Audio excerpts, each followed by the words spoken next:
ಒಂದು ಕಾಲದಲ್ಲಿ ಲಕ್ಷ್ಮೀ ಹೆಬ್ಬಾಳ್ಕರ್ ಅಂತ ಹೇಳಿದ್ರೆ ಸಾಕು ಸಿಡಿಮಿಡಿಗೊಳ್ತಾ ಇದ್ದಂಥ ಸಾಹುಕಾರ್ ರಮೇಶ್ ಜಾರಕಿಹೊಳಿ ಇವತ್ತು ನಾನು ಮಾತನಾಡೋದೇ ಇಲ್ಲ ಅವರ ಪರವಾಗಿ ಅಥವಾ ಅವರ ವಿರುದ್ಧವಾಗಿ ಅಂತ ಹೇಳಿ ಸೈಲೆಂಟ್ ಧೋರಣೆಯನ್ನು ಸೆಳೆದಿದ್ದಾರೆ.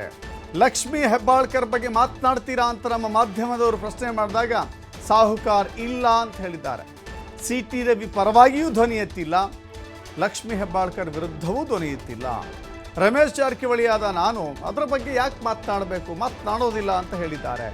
ಈಗ ಯಾವುದು ಕೂಡ ಬೇಡ, ನಡೀರಿ ಸಾಕು ಅಂತ ಹೇಳಿದ್ದಾರೆ ರಮೇಶ್. ಅಲ್ಲಿಗೆ CT ರವಿ ಪರವಾಗಿ ಯಾವುದೇ ಪ್ರತಿಕ್ರಿಯೆಯನ್ನು ಕೊಟ್ಟಿಲ್ಲ. ಹಾಗೆಂದ ಮಾತ್ರಕ್ಕೆ ನಾವು ಇದನ್ನು ಹೇಗೆ ವಿಶ್ಲೇಷಣೆ ಮಾಡಬೇಕಾಗತ್ತೆ? ಅವರು ಈ ವಿಚಾರದಲ್ಲಿ ಸೈಲೆಂಟ್ ಆಗಿದ್ದಾರೆ ಅಂತ ಹೇಳಿದ್ರೆ ಲಕ್ಷ್ಮೀ ಹೆಬ್ಬಾಳ್ಕರ್ ಬಗ್ಗೆ ಕಮೆಂಟ್ ಮಾಡುವಂಥ ಮನಸ್ಥಿತಿ ಅವರಿಗಿಲ್ಲ, ಅಥವಾ ಇದು ಒಂದು ಹೆಣ್ಣು ಮಗಳ ವಿಚಾರವಾಗಿರೋದ್ರಿಂದ ಇಂಥ ವಿಷಯದಲ್ಲಿ ಅನವಶ್ಯಕವಾಗಿ ಮಾತನಾಡಿ ಮತ್ತಿನ್ನೇನೋ ವಿವಾದಗಳನ್ನು ಸೃಷ್ಟಿ ಮಾಡುವ ಗೋಜಿಗೆ ಹೋಗಬಾರ್ದು ಎನ್ನುವ ನಿಟ್ಟಿನಲ್ಲಿ ಚರ್ಚೆ ಆಗಿರಬೇಕು, ಅಥವಾ ಈ ನಿಟ್ಟಿನಲ್ಲಿ ಅವರ ಮನೋಧೋರಣೆ ಇರಬೇಕು. ಜೊತೆಗೆ ಇಲ್ಲಿ CT ರವಿ ವಿಚಾರದಲ್ಲಿಯೂ ಕೂಡ ಒಂದು ಸಮರ್ಥನೆ ಮಾಡಿಕೊಳ್ಬೇಕು, ಇಲ್ಲ ವಿರೋಧಿಸಬೇಕು. ಇಬ್ಬರದ್ದು ಸರಿ ಅಂತ ಹೇಳೋಕ್ಕಾಗೋದಿಲ್ಲ, ಇಬ್ಬರದ್ದು ತಪ್ಪು ಅಂತ ಹೇಳೋಕ್ಕಾಗೋದಿಲ್ಲ.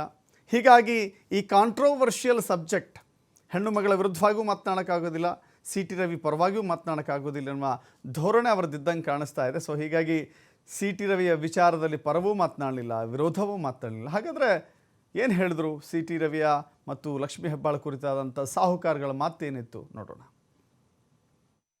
ಮೇಡಮ್ ಅವರು ವಿಚಾರದಲ್ಲಿ ಮಾತಾಡಬಾರ್ದು ಅಂತ ಅನ್ಕೊಂಡಿದ್ದೀನಿ. ಹೇಗೆ ನಾವು ಒಟ್ಟ ನಮ್ಮ ಒಂದೇ ನಮ್ಮ ಮಾತಾಡಂಗಿಲ್ಲ,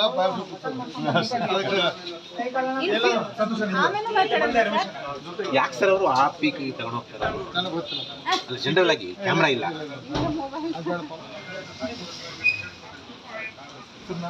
ಸರ್. ಇವ್ರ ವಿಚಾರದಲ್ಲಿ ಮೇಡಮ್ ಅವ್ರ ವಿಚಾರದಲ್ಲಿ ಮಾತಾಡಬಾರ್ದು ಅಂತ ಅನ್ಕೊಂಡಿದ್ದೀನಿ. ಹೇಗೆ ನಾವು ಒಟ್ಟ ನಮ್ಮ ಒಂದೇ ನಮ್ಮ ಮಾತಾಡಂಗಿಲ್ಲ,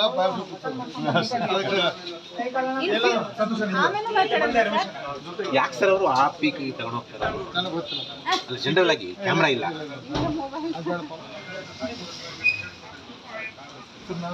ಸರ್. ಇವ್ರ ವಿಚಾರದಲ್ಲಿ ಮೇಡಮ್ ಅವ್ರ ವಿಚಾರದಲ್ಲಿ ಮಾತಾಡಬಾರ್ದು ಅಂತ ಅನ್ಕೊಂಡಿದ್ದೀನಿ. ಹೇಗೆ ನಾವು ಒಟ್ಟ ನಮ್ಮ ಒಂದೇ ನಮ್ಮ ಮಾತಾಡಂಗಿಲ್ಲ,